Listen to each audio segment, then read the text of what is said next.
مفتی صاحب کی بارگاہ میں یہ سوال ہے کہ اگر جمعے کی نماز فرض ہے تو اس کی قضا لازم کیوں نہیں ہے؟ لیکن جمعہ جو ہے وہ فرض عین ہے، مگر شرائط ہیں، ہر جگہ فرض عین نہیں ہے۔ شہر کے اندر فرض ہے، گاؤں دیہات کے اندر جمعہ جو ہے وہ فرض نہیں ہے۔ پھر جمعہ جو ہے وہ اکیلے نہیں ادا ہو سکتا، جماعت کے ساتھ ہی ممکن ہے اسی طرح ادا ہوگا۔ پھر جماعت بھی جو ہے وہ ہر کوئی اسی قائم نہیں کر سکتا، بلکہ جسے جو ہے وہ اہل محلہ نے جو ہے وہ امام مقرر کیا ہو جمعے کا، یا شہر کے کسی مستند مفتی نے جو ہے وہ اس کا امام مقرر کیا، وہی جمعہ جو ہے وہ پڑھا سکتا ہے۔ تو یوں کچھ شرائط ہیں جو عام نمازوں سے ہٹ کریں۔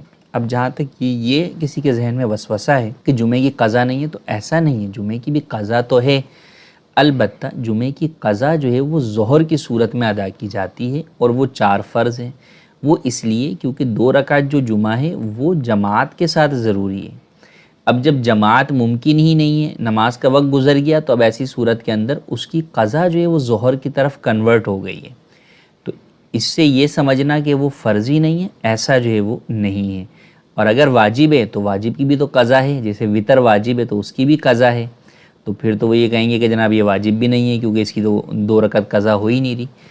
تو یوں اپنے طور پہ قیاس آرائیاں کر کے دینی احکام کے اندر لوگوں کو اپنے طور پہ یوں چیزیں بتانا یہ ہرگز درست نہیں ہے۔ جو چیز قرآن و حدیث سے ثابت ہے اسی کے مطابق جو ہے وہ ہمیں عمل کرنا چاہیے۔ قرآن کریم کے اندر جو ہے وہ باقاعدہ سورہ جمعہ موجود ہے، تو لہٰذا جمعہ کا جو حکم ہے فرضیت والا وہ فرض عین ہے۔